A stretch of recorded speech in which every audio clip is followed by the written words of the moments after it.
मुमरा में उत्साह और शांति के साथ जुलूस ईद मिलादुन्नबी संपन्न हुआ। मोहम्मद पैगंबर सल्लल्लाहु अलैहि वसल्लम का जन्मदिन इस्लामी कैलेंडर के अनुसार 12 रबीउल अव्वल को मनाया जाता है, लेकिन इस साल 12 रबीउल अव्वल के दिन यानी 28 सितंबर को गणपति विसर्जन होने की वजह से आपसी भाईचारा कायम रखने के लिए ईद मिलादुन्नबी का जुलूस 29 सितंबर शुक्रवार के दिन निकाला गया। ईद मिलादुन्नबी के अवसर पर मुमरा की मस्जिदों को जहाँ विशेष रूप से सजाया गया था, वहीं मुमरा की अशरफी मस्जिद जीवन बाग से जुलूस ईद मिलादुन्नबी की शुरुआत होती है, जो मुंबई कॉलोनी पहुंचता है, जहां जुलूस में मौलाना मोइन मियां शामिल होते हैं। ये जुलूस मुमरा रेलवे स्टेशन से होता हुआ दत्तूवाड़ी से गुजरकर तनवर नगर पहुंचता है और फिर वहां से वापस अमरूद नगर की दरगाह पहुंचकर एक जलसे की शक्ल में जुलूस का समापन होता है। जुलूस के समापन के मौके पर सभी धर्म के मान्यवर लोग अपने विचार व्यक्त करते हैं, जिसमें खास तौर पर मौलाना अली असगर हैदरी अपनी तकरीर पेश करते हैं। ये जुलूस तकरीबन 1982 में पहली बार निकाला गया था। मुमरा शहर में ये जुलूस 43 सालों से निकाला जा रहा है। जुलूस में 1 लाख से ज़्यादा लोगों ने शिरकत की। जुलूस कमेटी में तकरीबन सभी मसलक के लोग शामिल हैं और अमन शांति और भाईचारे के साथ ये जुलूस निकाला जाता है। जुलूस में मुमरा कौसा के विधायक जितेंद्र आवाड ने शिरकत कर ईद मिलादुन्नबी की मुबारकबाद पेश की।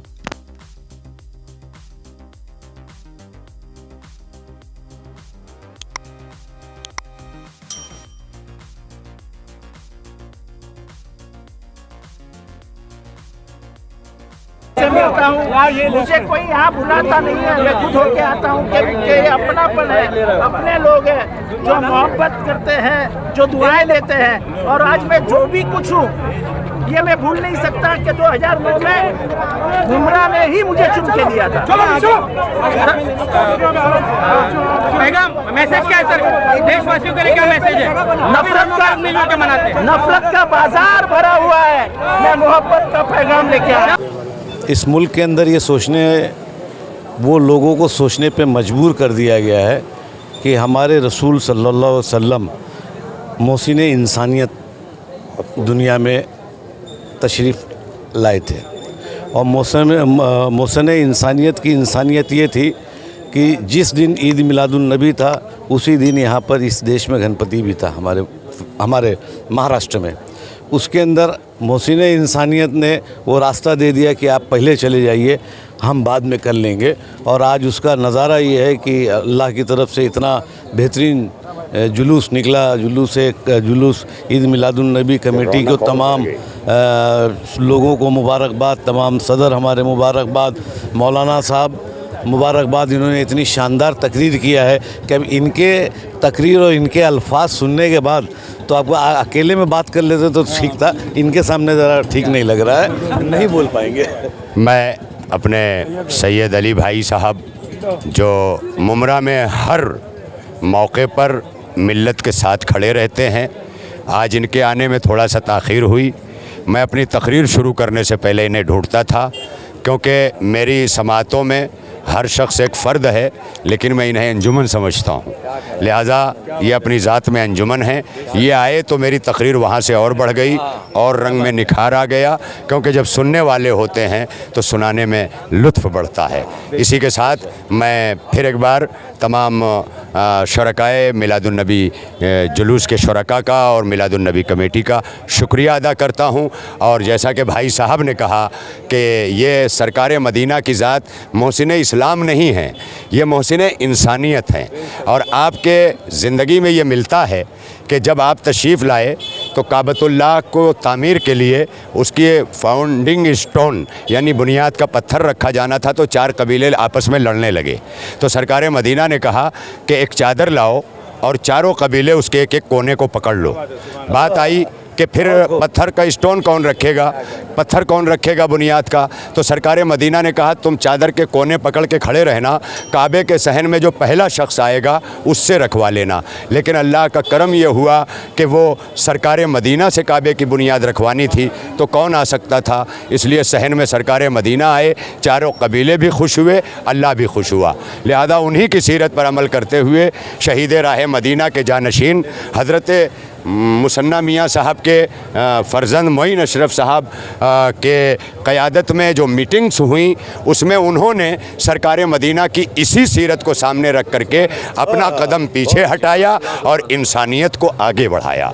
मैं समझता हूँ कि ये सौगात रही है उन फ़िरका परस्त ताकतों के लिए जो बरसों उनके रुख पे तमाचा होगा ये कि जो चाहते थे कि किसी न किसी तरह रुकावट बने, हमने कदम पीछे हटा करके हर रुकावट को दूर कर दिया और फ़िरका परस्ती का खात्मा कर दिया। बिस्मिल्लाहिर्रहमानिर्रहीम। सबसे पहले तो मैं हज़रत मोइन मियाँ साहब का शुक्रिया अदा करूँगा कि उन्होंने फ़ैसला लिया था कि दोनों त्यौहार एक ही दिन आ गए हैं तो तनाज़ा ना पैदा हो तो जुलूस एक दिन आगे बढ़ाया गया।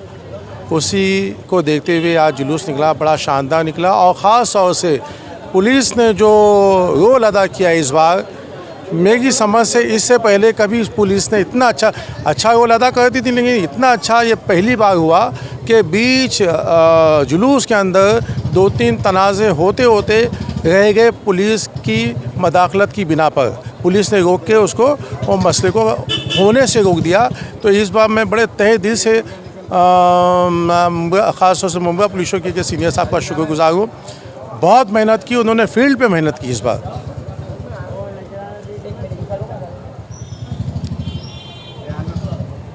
आप जैसे कि आज ये साल कितने लोगों को आपने जो है वो करा था और ये साल कितने लोग आए हैं जुलूस में शिरकत की? जुलूस का शिरकत तो जो हमारा टारगेट था 1 लाख का था, लगभग 1 लाख का ही था। इसके बावजूद कि बारिश हो रही थी और फिर भी लोग आए और एक दिन आगे बढ़ा दिया गया था, उसके बावजूद भी बड़ा आए और बारिश होते हुए भी लोगों ने आखिर तक अपनी शमूलियत दर्ज की और स्टेज के प्रोग्राम में रहा। हम सब के शुक्रगुजार हैं। अच्छा, जैसे कि मुंब्रा पुलिस का आपको कितना सही सपोर्ट था और जैसे कि हर साल की तरह जो आज इस साल डीजे कम लगाया गया था, क्या कहेंगे उसको लेकर? मैं पहले भी कह चुका हूँ कि इस बार जो पुलिस ने दिलचस्पी ली डीजे बंद करने के लिए, इससे पहले कभी नहीं हुई थी। और ख़ास तौर से जो हमारे डीसीपी साहब है उन्होंने भी फील्ड पे इतनी मेहनत की कि हम जुलूस के बाद जाके हम दोबारा उनका शुक्र अदा करना चाहेंगे। सबसे पहले तो मेरे सभी मुस्लिम भाइयों को जितने भी यहाँ पर हैं, मेरे शहर में है, मेरे देश में, उन सबको ईद मिलादुन्नबी की बहुत बहुत शुभकामनाएं। मजहब नहीं सिखाता आपस में बैर रखना, हिंदी है हम वतन है हिंदुस्तान। अगर मेरे सभी भाई लोग, जब आपने देखा रहेगा मेरे गाँवदेवी एकता नगर के अंदर मुस्लिम समाज की ओर से गणपति रखा जाता है, तो सिर्फ शुभकामनाएं नहीं देनी, उसमें शरीक होने का और बताने का कि हम लोग सब एक है। कुछ लोग सिर्फ शुभकामनाएं देते हैं कि हम ठीक है, लेकिन ऐसा नहीं है। हम लोग ने ये करके दिखाया। यहाँ जितने भी लोग हैं इसमें किसमें भी मैं पाना नहीं है, हम है और हमसे ही हमारा वतन बनता है। तो कितने साल से कर रहे हैं? 12 साल से। ये 12 साल से। हम लोग पहले छोटा कर रहे थे, थोड़ा फिर बड़ा किया, थोड़ा बड़ा किया। गए बार भी इससे बड़ा था, लेकिन हमने वो फ्रंट पे नहीं आए हम लोग। लेकिन आज मैंने मेरे बच्चे लोग को बोला आप फ्रंट पे आओ ना, कर रहे हो आप लोग। इसमें कोई भी ऐसा बेरोजगार ऐसा बैठा नहीं है, सब अपने अपने काम धाम से आते हैं। अलग अलग लड़के अलग अलग फील्ड में, वो लोग अपना काम करने के बाद ये सब करते हैं। और खुदा की इबादत करने में अगर एक दूसरे का साथ दिया तो क्या गलत किया। हम लोग ये करते हैं और गए साल भी हम लोग ने किया था। हम लोग इससे पहले बाहर अच्छा और जुलूस होता है तो हम लोग ये लड़के लोग उनके खुशी करते हैं, उनको खाना नाश्ता ठंडा हम लोग बांटते हैं यहाँ से। ये लड़के लोग, तो ये क्या है? उन लोगों के मुंह पर तमाचा है। सिर्फ कही सुनी बातें हैं। अगर आप देखोगे एक दूसरे के दिल में झांक के ना, और एक दूसरे से मोहब्बत है। अभी मेरे भाई ने किसी ने सवाल किया था कि राजनीतिक, सच में कुछ लोग राजनीतिक धर्म के नाम पे करते हैं, हम लोग इंसानियत के नाम पे राजनीति करना चाहते हैं। इंसान पहले है, उसके बाद राजनीति। 12 साल से हम लोग सुधीर सर के साथ जुड़े हुए, कभी हमने सर को देखे नहीं कि हिंदूवाद है, कुछ ऐसा एकता है हमारे अंदर। और सर हमारे को हर साल सपोर्ट करते हैं, कभी ऐसा नहीं। आज भी देखो हम लोग साथ में निकाल रहे हैं और उनके घर से ही निकालते, तो सर ने पूरा सपोर्ट किया हुआ। 12 साल से इनके घर से निकालते हैं। 12 साल से घर से नहीं, मतलब इस साल हम लोग घर से निकालते हैं। हर साल सर हम लोग सपोर्ट करते हैं और हर साल मतलब इधर ही आड़ के पास ही लगाते हैं घर के घर। गए साल पे हम लोग जुलूस बनाया, पिया ने जो भी स्ट्रक्चर बनाया था ना वो यही बनाया था और बना करके हमने सिर्फ रोड से निकाले थे। गैर बार छोटा था, इस बार बड़ा करते, थोड़ा बड़ा है इसलिए। और अगले बार और बड़ा होगा इंशाल्लाह। अगर आप लोग की दुआ रहेगी, सहकार रहेगा तो इससे बड़ा होगा। नारे तकबीर।